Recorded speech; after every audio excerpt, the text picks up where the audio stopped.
Hi and welcome back to The Books Are Everywhere, and welcome to part 2 of the Scotland vlog series.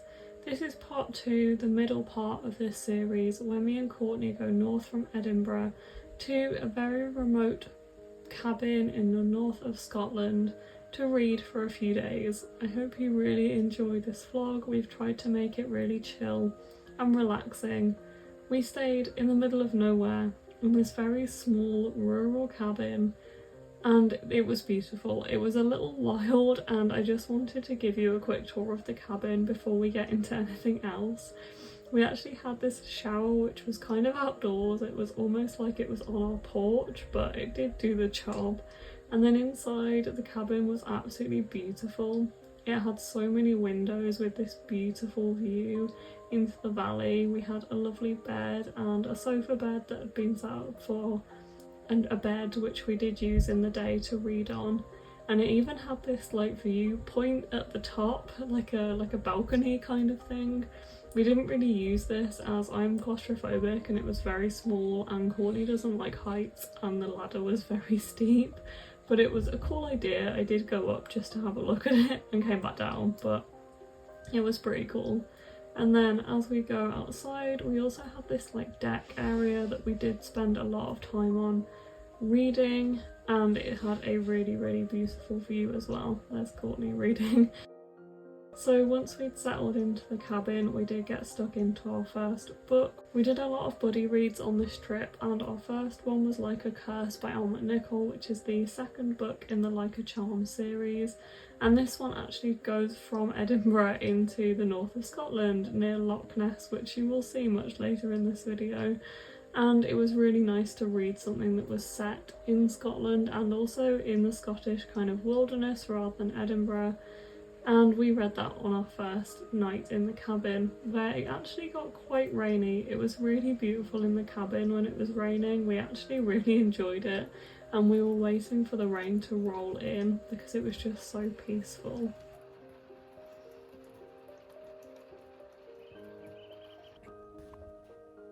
So this was our first buddy read of, I think, 6 buddy reads that we did over the course of the vlog. And we both really enjoyed this second book in this series. I then actually went on to read volume 3 of The Sad Ghost Club by Lisa Meddings, and this is the most recent volume in this series. I actually bought this in Edinburgh and Courtney read all of them on the way to the cabin in the car.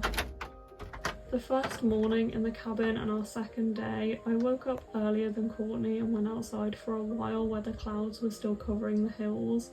It was absolutely beautiful and so peaceful to be out here with the wildlife. There was so many bugs around and moths around, and you could hear them singing in the grass.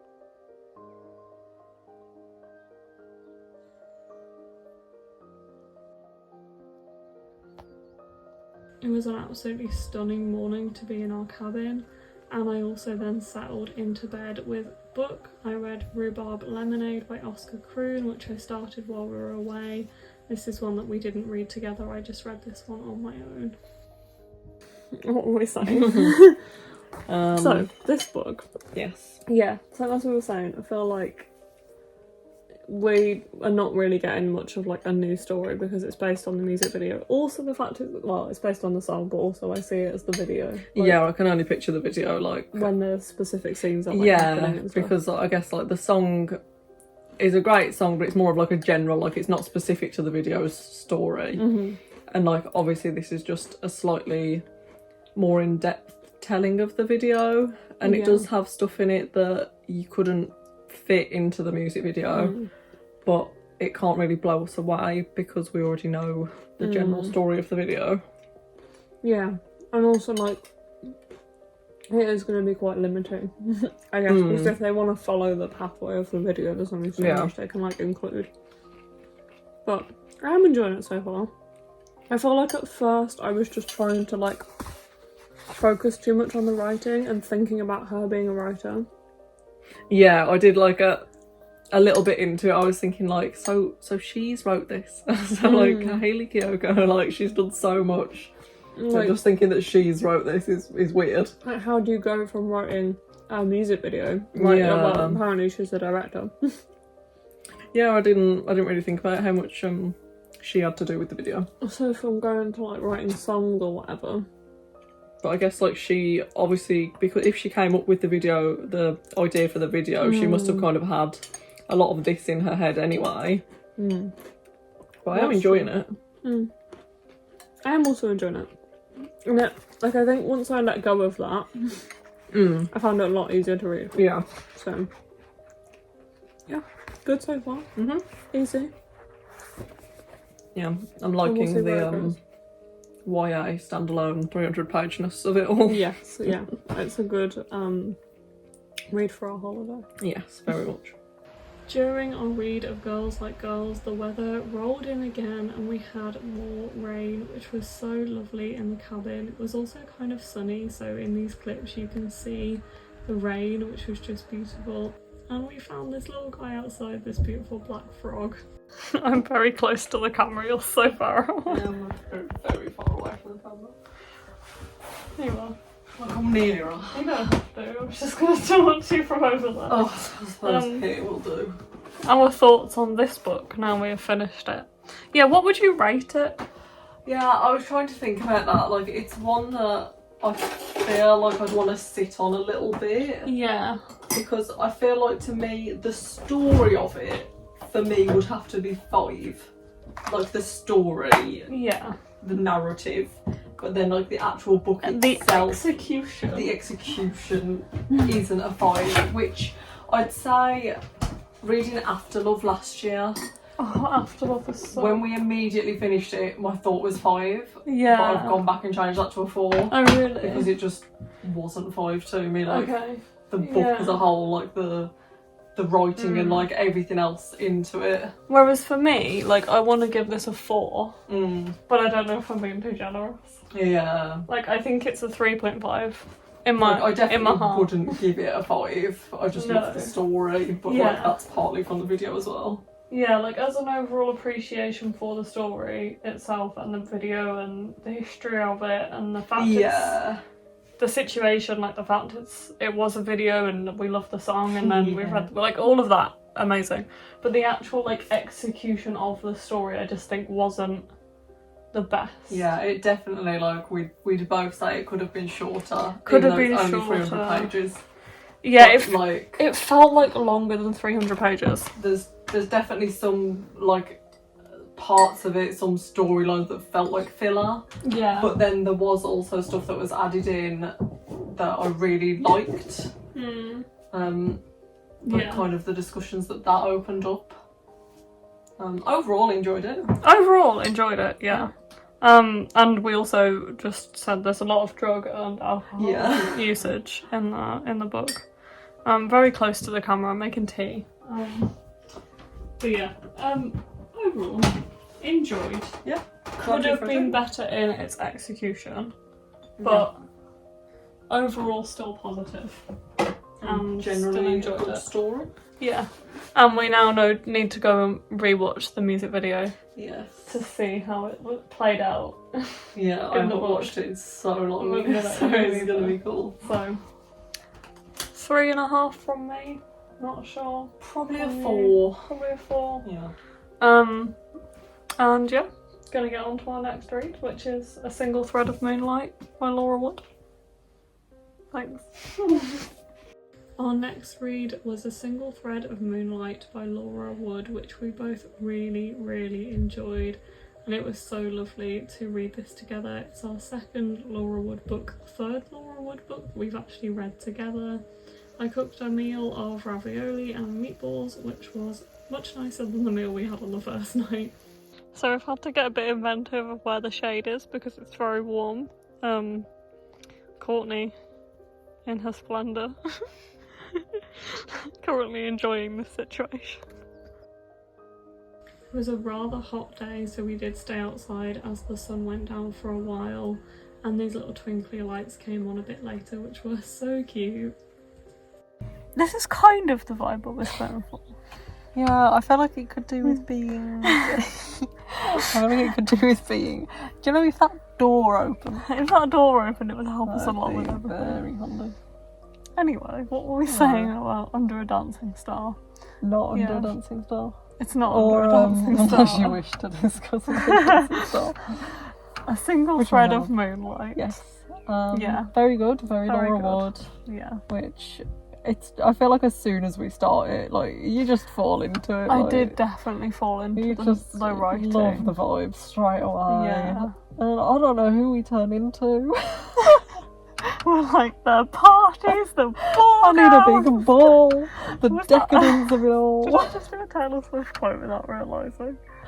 I think Sounds very likely. But yeah, we're very much like all the food descriptions, the Oh, lemonade. yeah. I'm trying to think if that's a typical Laura Wood thing, which I'm trying to picture Under a Dancing Star, like, because of it being in Italy. I think it probably was. But I did notice and enjoy that in this one. I feel like she's just quite a descriptive writer in general. Yeah. So it's probably very immersive. More. Yeah, very immersive. Like, I feel like once we start a Laura Wood book, we're gonna finish that Laura Wood book. Yeah, you don't feel the pages go like you don't feel like you need to keep checking the page number or whatever. Like, it's just, it does go very quickly. You're just absorbed in the story. So I did really enjoy it. But I think we've both said we preferred Under a Dancing Star. But again, like, that was very just specific to the situation, the scenery that was in it. Like, it. Like, I feel like I can still picture that courtyard in there. so instantly. I think I also slightly preferred the romance in Under a Dancing Star. Yeah, because I think this one kept us more on our toes. Yeah, which was good. Yeah, and it had more of, like, enjoyed. A mystery. Yeah, and it did, like, it fit the style of the book with it being more mystery than, like, summer romancing. I feel like there always is, like, a slight underlying mystery with Laura Wood. Yeah, books. they're not just romance. No, which what I think I do we both like, enjoy because about them. because you could very easily think that they're romance. But they do always have something like a little bit deeper to go on. There's more like themes. Yeah. Which I felt like An Agency of Scandal, which is her newest release, is actually mystery. That one's much more mystery, isn't it? I don't know if I'd assume there's romance because it's Laura Wood. I assume there's romance, but I'm not 100% sure. But yeah, so I'm sure we'll read that 1 year. I'm sure we'll read it 1 year. year, maybe next year. And A Snowfall of Silver. In a winter trip. In a winter trip, if we do that. I feel like we could do that. I feel like we definitely should do this. Anyway, that's our third bloody read of the trip. Third bloody read. Tick. Done. Look at us go. The second morning in the cabin and day 3, we actually read Next of Kin by Hannah Bonham Young, which we really enjoyed this one as well, and we read this one together. We actually had a proper storm come in on this day, so again it rained. I think we had a little bit of rain pretty much every day, which we thought was perfect for the cabin. I think we could have taken more rain, and it was rather hot otherwise in the cabin, so a bit of rain to cool it off was really much appreciated, and it was just absolutely beautiful. And I did play a little bit of Animal Crossing, and on my Animal Crossing town it was raining as well, so it just felt really fitting for the weather and the atmosphere. This was actually our last night in the cabin, but we had a beautiful sunset. We're here to talk about books. That made us dark. There's a lot, actually, looking at it. There is a lot. We have read a lot over the past few days, and we're going to go through them all now and have a little chat about all of these books. Starting with, I'll just preface this by saying we've had a couple of glasses of wine. But you know, we're good. Yep. The first on this stack, we're going to go in order of reading. Okay. I think, maybe. We'll see, roughly. I read Sad Guys Club Volume 3, and you read all of them. All of them? I think we mentioned that I read all of them. I feel like we have mentioned this, but we're just going to briefly go over everything in case we haven't mentioned things. Yeah. And yeah, I enjoyed Volume 3 quite a bit. I feel like coming back to Volume 3 after reading volumes 1 and 2 like over a year ago, and I think I read them separately. Like I read volume 1 after volume 1 came out and read volume 2 after that came out, and then read this one obviously just after it's come out. And I feel like for me it's been very like comforting to come back to this, because these are graphic novels just following these ghosts, and it covers a lot about like mental health and anxiety and depression, and as they go on it discusses more about like friendship groups as well. Yeah, I think it was interesting to compare the way I read them all in one sitting to compare to you reading them all kind of as they released, because I do see like how they'd be a very comforting thing to come back to. Yeah, like the art style is just so like so simple and cute and They're very easy. sweet. Yeah, but they're also very like they do discuss quite like they're sort of good guidebooks for like mental health issues. Yeah, they are actually, and I feel like they occasionally just come out with something that just really resonates. Yeah, definitely. Like, and if you follow the Sad Ghost Club Instagram or Twitter, just like occasionally they'll post something that you're like, that is very me. Yeah, I followed the account for years, like nothing to do with the graphic novels. It's a good account to follow. Yeah, so I read this, Courtney read all of them.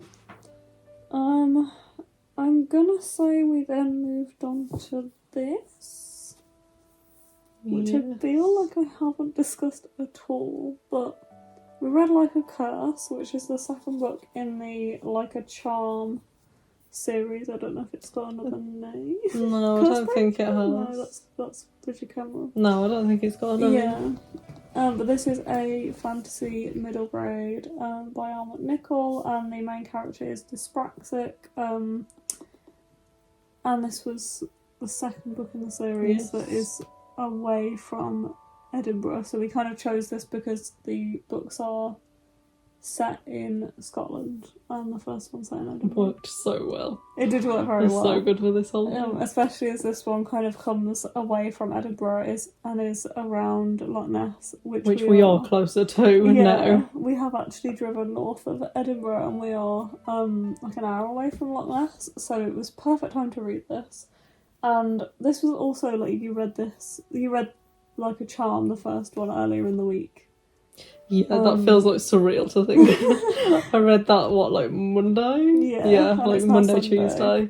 Which was perfect timing for coming to Edinburgh. And I read the first one last year, probably. I thought so. I think the first one came out last year.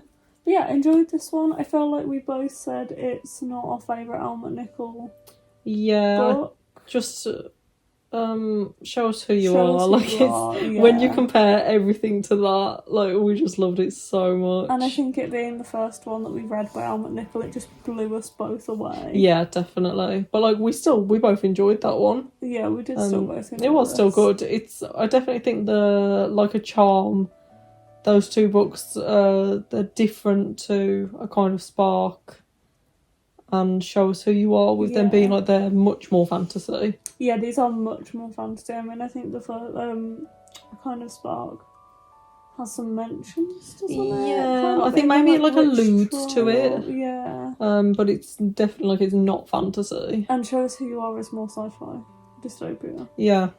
But set very much in the real world. And then this is also set very much in the real world, but has a lot more fantasy elements. But yeah, still enjoyed this one. And then just to let you know, there was a big daddy long legs on the window. I know you're not bothered by them, but it's there. No, that's fine. It's around. Then we moved on to Girls Like Girls, which I know we have discussed, and we did watch the music video as well, which was really interesting to watch after reading this, because you can totally see where all of the inspiration came from like for the like storyline. Yeah, it definitely makes the book feel like a love letter to the music video. And it also showed, kind of rewatching that video, how much they had to flesh out. They really because did, they're really like there's a story to the video, but there's not a lot to go off for them turning it into like a 300-page novel. Like they picked up on quite small things in the video, I would say, and made them very big things. Yeah, ran with them. Yeah, they ran with them. Which, I mean, if you're not aware, this is a song by Hayley Kiyoko, who has now written the book, that came out in 2015, and is following Coley, and her relationship with Sonia, and some of the troubles that they go through, which is kind of in the song and in the music video, but also much more like fleshed out in the book, which I think we did. And the friendships around it and that like being fleshed out. Yeah, and the friendships around them and the family around them as well. Yeah, we did enjoy it. I think it's interesting to reflect on how it does take the music video and makes it into the story. And I think as well, when we've read quite a lot in this sort of genre, and after like last trip reading If You Still Recognise Me, and having things to compare it to, like it's not the strongest book, but like it's enjoyable. Yeah, it was enjoyable. I think it felt like it was longer than it should have been to us. I think we thought that we'd fly through it. Yeah. And we did. You were aware of the length of it, and we definitely felt some of it could have been cut out. Yeah, like some of the side stories that they'd kind of added to like flesh out the story felt like they didn't need to necessarily be in there, and would have rather had that time used up to explore more of the family elements, I think. And certain things about their relationship that could, and like issues within it that could have been explored in a bit more depth. Yeah. But it was interesting to see how it played out. I think it was also just I've lost my train of thought completely. What the fuck was I gonna say? Something was interesting. I mean, it was all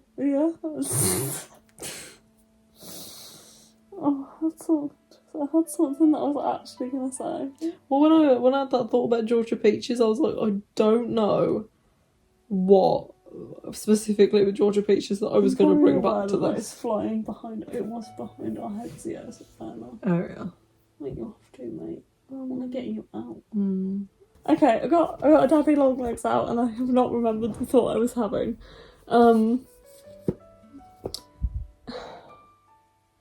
The book is pretty good. Yes, I was going to say that I felt like the writing had been edited to me. Yeah. That's what I was going to say. It felt like it had gone through a couple of runs of editing, and I think I was too aware that Hayley Kiyoko is not an author necessarily. She's a songwriter, director. She's a lot of very, very talented things, who has turned her hand to writing a book because it's a love letter to the music I think video. maybe if like a teenager picked it up without that knowledge, like it's not a bad book. It is. We just have very high standards. Yeah, and I'm being too harsh. And I'm fully aware of that. I think, and I said this to you yesterday, I couldn't help but feel biased. Yeah, like I couldn't help but feel like I was. There's a lot we're going into it with. Yeah, like with that knowledge and with that, like whether I had a lower expectation because I don't feel like she was an author going into this. I feel like she's an author coming out of it. And I'm not saying that it was bad. I just felt like I was aware. But whether that I was aware because of my previous knowledge or because of the book itself, I don't know. Yeah. So I might be being too harsh, but we still enjoyed that quite a lot, and it was an interesting concept. So many books. Then I don't know when I read this. I will mention it briefly, but I read Acorn Cove, which is a graphic novel by Kay O'Neill, who is the author of the Tea Dragon Society. It was incredibly cute. It's about this girl who goes back to this little town, their seaside hometown. So her and her dad go back to this seaside hometown of theirs to help like clean up after a big storm, and she comes across this like creature when she's helping to tidy up the ocean. It's adorable, and I want you to read it. I also want to read it. I was just thinking I need that in the car. Yes, you definitely need this in the car, so for tomorrow. So I'll put that over there. Then yes, we read A Single Thread of Moonlight by Laura Wood, because we've read a Laura Wood book last year on our reading retreat, which we really, really enjoyed. And I'd say we really enjoyed this one as well. This is a Cinderella retelling set in 1899. Yeah. And it's following a seamstress she ran away from home 7 years ago, ended up in London, is now in London, and ends up kind of tied into these things that go back to her family home. And it kind of explores her history, in that family, with her family, and her father's death, which ends up being kind of mysterious. I don't want to give too much away about it. It's hard to describe without giving much away about this one, but we definitely enjoyed it. Got wrapped up in it. Yeah, it was great. It was great. Laura Wood just has a great writing style. Yeah, I think she's just a really good author. Just her writing style is beautiful. Just really sucks you in. And the fact this was 500 pages, we were very much fell into the story and read this yesterday. It didn't feel 500. Evening. Definitely didn't feel as chunky as it is. And yeah, we did really like this one, and I think we both said last night, and you've probably already heard us talk about it, but we swooned. We like the romance, but also that there's more than a romance. Very much enjoyed that one. And then we went on to Sheets, which is a graphic novel, and I think it's been on both of our radars for a long time. But we've not really known that much about it or picked it up, so we both picked it up. No? Yeah, I mean, I think even picking it up, we didn't really know what it was going into it. No, but it's just very kind of reminiscent of Sad Close Club, like what you'd expect it to be. But very, very pretty art. Very, very pretty. It's following a girl who is, I don't know how old is she, 12? 13. She's 13. She looks after her family's laundromat after her mum's died. Yes. And it's following her, and it's also following these ghosts who live in some kind of afterlife, but they kind of interfere and come into the real world, so it's kind of dual narrative in that respect. And it is absolutely beautiful. I just happened to open on this page, which is probably one of our favourite double page spreads. Yeah. It was very nice reading this together and pointing out some of the pages that we really, really loved. But yeah, definitely I'd say the best bit of this is the artwork. And the colour palettes, how it changes through the different kind of planes. And then the times that it, if it flicks back to memories, the palettes are just gorgeous. Yeah. I did enjoy the story as well, because I didn't know, obviously we didn't know what it was going to be going into it. I don't know if I expected to enjoy the story as much as I did, actually. Yeah, I didn't really know what to expect. Not knowing what it was going into it, and like we said, it's a bit more of a detailed graphic novel, and I think that's because of the amount of panels that it has. Yeah. So it does have a bit more of a story going on in it, but at the same time being really pretty, and you don't always get both. Some of the pages had quite a lot of panels and quite a lot of what's the word? Dialogue? Thank you.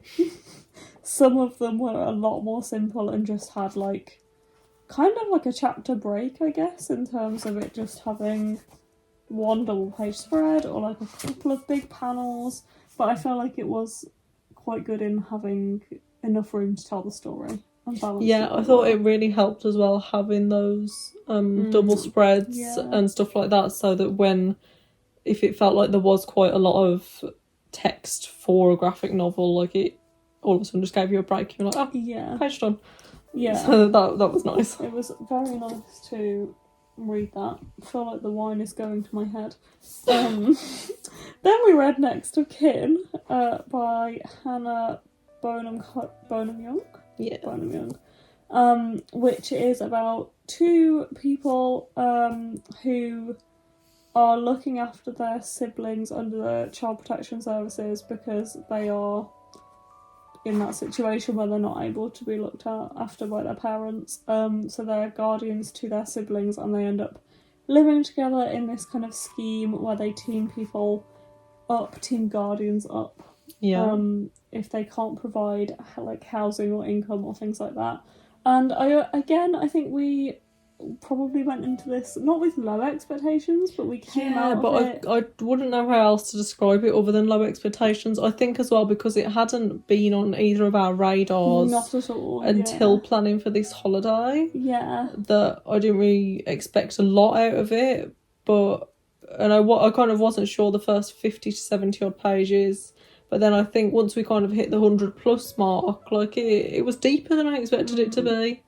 It was, yeah. I think it explored some like interesting, quite important themes, like PTSD and anger issues. Yeah. I'd say, which I guess you would expect from the kind of premise of it being true. like child protective, but like I don't know. I guess it was just executed in a better way than I could have expected from it. Yeah, I agree, and it was quite quick, I'd say, to read.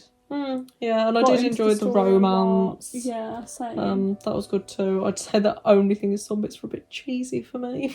Yeah, some bits are a bit cheesy. Romance-wise. Yeah. But I would say it was predominantly a romance. Yeah, it's predominantly a romance with this kind of like subplot of them caring for their siblings. But yeah, it was interesting. I feel like, as you said, good. The first like 50 to 70 pages, like it being so focused on the kids is not something that kind of threw me. It reminded me of you said it earlier, I think. No, I don't think I mentioned it. It's one that we talked about ages ago. You know, it was white and it had like a crack in the cover and the font was blue and red. Oh my god, like all the good things.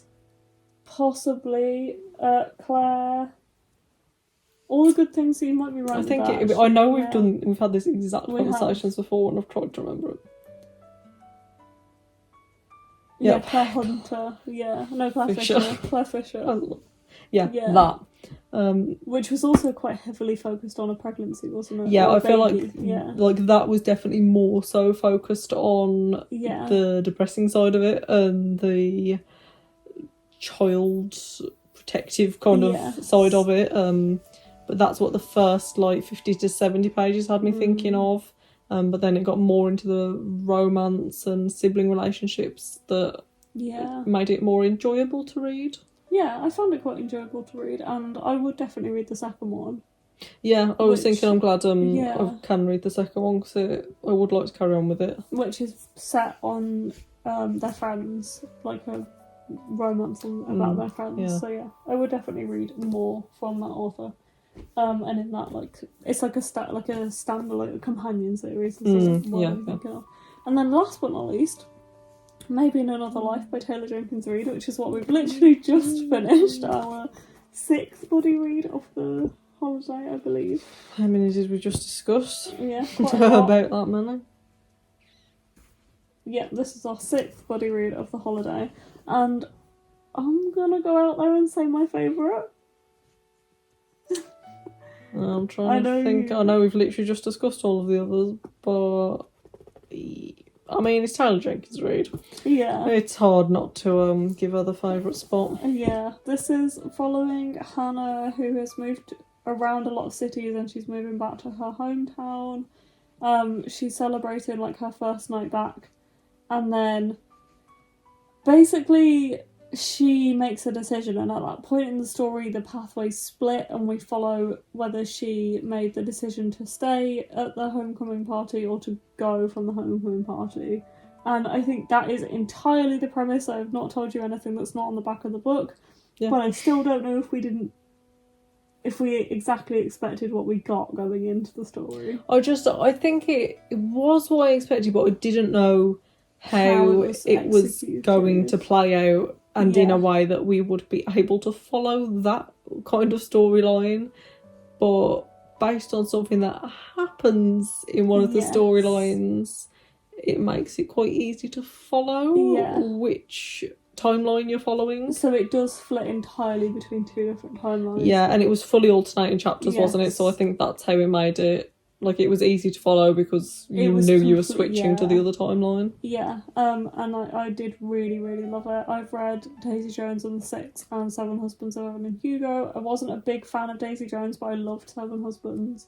And you've read more. I think I've read everything except Daisy Jones and Forever Interrupted. Forever Interrupted, yeah, so you've read more than me. But yeah, this It was one... very backlist Taylor Jenkins Reid, which I generally always enjoy. Yeah, and I think we did very much enjoy this one. Yeah, it was really good.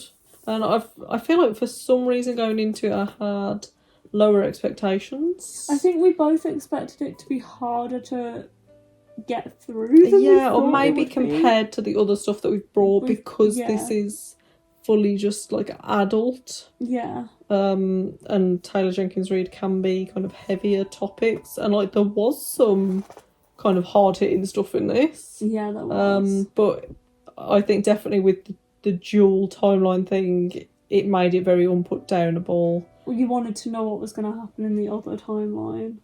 And it was very good. It was very good. And I think as well, it felt like you were reading two shorter stories, which you were, like, Yeah. in reality. Because of that, I think we found it easy to just flip to the next one and find out what was going to happen. Yeah, it wasn't an easy read. It was such an easy read and so compelling. And I think, yeah, we both enjoyed it quite a lot. And definitely my favourite of the trip, I would say. Yeah, if I looked at the stack, I'd probably say yes. Yeah.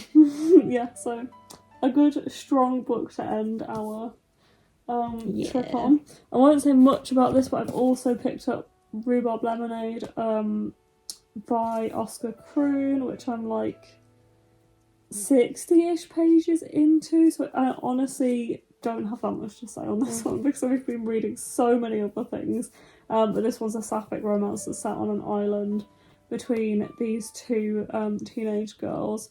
It's very like easy to read. I don't think there will be that much more to the story. I can't say I've got that much more to say after like 50, 60 pages, to be honest, but I've been reading that one a little bit alongside.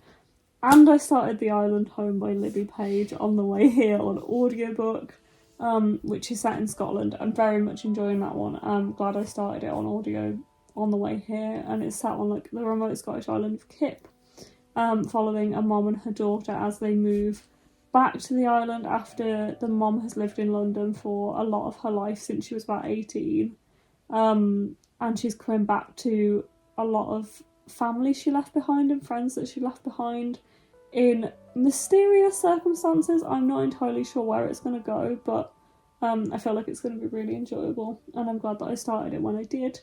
But from now on, from here on, for the rest of this holiday, Sure. we're heading off in the morning. Yeah. And you will see part 3 of this vlog series, where we go to Glasgow. Let's go, baby! It's not ready for us.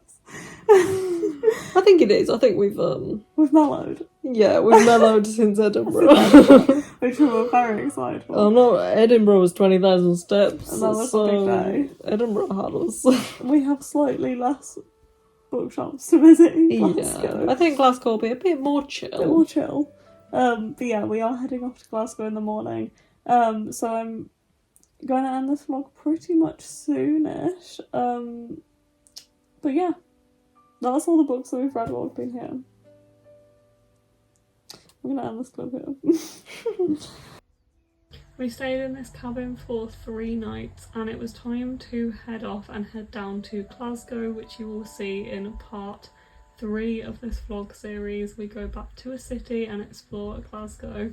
I took a few shots before we left on the morning of us leaving because it was just so beautiful in this cabin. I loved the nature. I loved just being in the middle of this rural environment. It was just absolutely beautiful. And then sadly we did have to pack our bags and prepare to leave and to head to Glasgow and say bye to our cabin, which although it was quite rustic, we did really like spending time in, and it was really beautiful. We took the long way down to Glasgow via Loch Ness because we thought we couldn't spend so much time being in the very north of Scotland, and honestly just over an hour away from John O'Groats, like we were so far north. We thought we just had to go down to Loch Ness to see it, and it was absolutely stunning. We were probably driving alongside it for at least half an hour, but it was absolutely beautiful, and this drive was stunning.